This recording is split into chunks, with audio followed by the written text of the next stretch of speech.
Hi everyone, in this video we are going to discuss how exactly radiation interacts with the human body. And so we always have to talk about the beautiful, brilliant Marie Curie when we talk about this because she coined that term radioactivity. She did a lot of the pioneer work with it, but unfortunately because she did so much work with radiation, she actually died of a blood disorder that was a result of the exposure of so much high energy radiation over her entire lifetime. So that's pretty sad. So we always start off talking about that. So let's actually kind of keep that in the back of our mind that radiation is really, really bad when it interacts with your body, especially when it's inside of your body. It does some horrible damage. And that is because we have something that is called ionizing radiation. And ionizing radiation is exactly what it sounds like. It is basically electromagnetic radiation that can remove an electron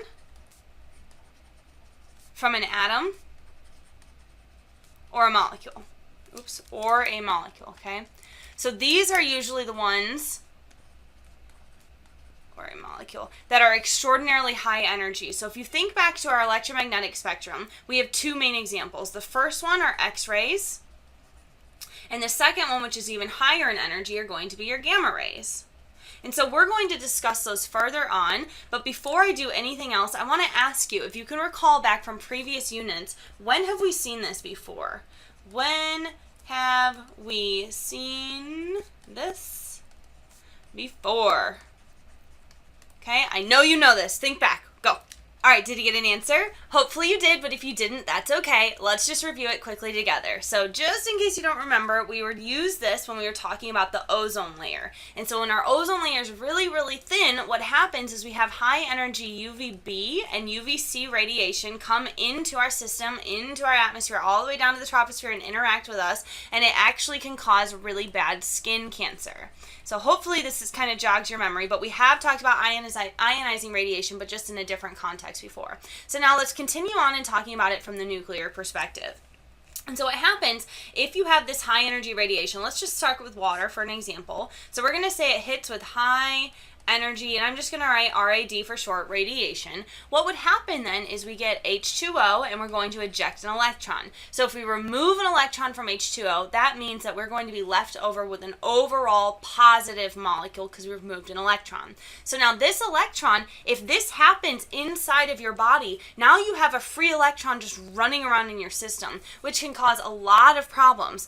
However, if it's used properly and we actually direct radiation to a very specific spot, it can actually cause a lot of good because we can kill tumors. So let's focus on one topic here, which will be cancer, but specifically tumors, okay? So what happens is we have X-rays or nuclear radiation.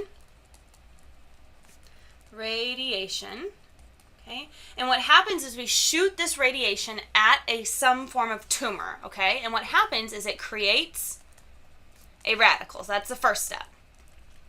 So then what happens, step 2, is then the radical reacts with your DNA. Now when this happens, one of 3 different things can occur. So we can either kill the DNA, we could repair the DNA. That's usually a really good thing, so we can kind of kill the tumor cell, remove it out of there, and then repair the DNA. Or you can also mutate your DNA, which a mutation is really bad because sometimes that can go on and actually cause another cancer to form or another cell, but a lot of random things can happen. So when really highly educated people are doing this and they're pointing it directly at a tumor cell, they can be so accurate and so precise that they can make sure to just destroy the tumor but not do anything else. But as we all know, these radiation can also hurt healthy cells. And this is when it's really bad, healthy cells. So you want to make sure that we don't do this. And this is usually when what we call radiation sickness.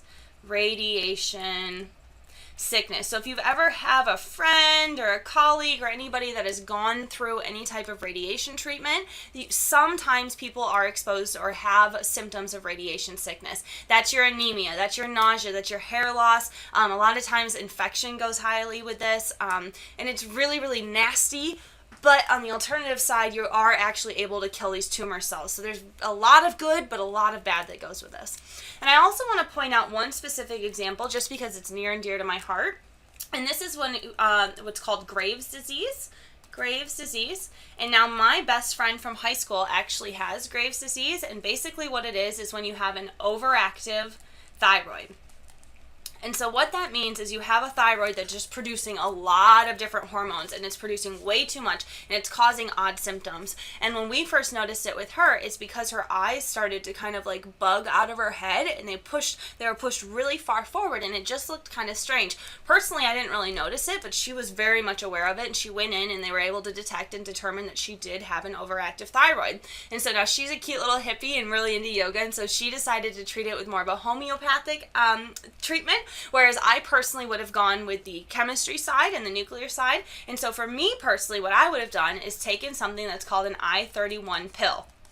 And so what this iodine 131 pill does is it goes in and destroys all of that overactive thyroid. So it kills your thyroid. But because of that, it kills everything else. And so you have to take a second pill. So that's your first pill. Then you have to take a second pill in order to replace all, or maybe I should say restore all of that metabolic function. And so there's two totally different ways to approach this. But I think that's kind of cool. So we have an overactive thyroid. You take one pill that kills the overactive thyroid, that makes sure that you're no longer producing all these crazy hormones, but then you take a second pill to replace all that metabolic function. It's just so neat. I think science is so cool. So I'm going to leave you with that. Science is awesome. Please, please, please fall in love with chemistry. I hope you are. Take care of yourself and drink water.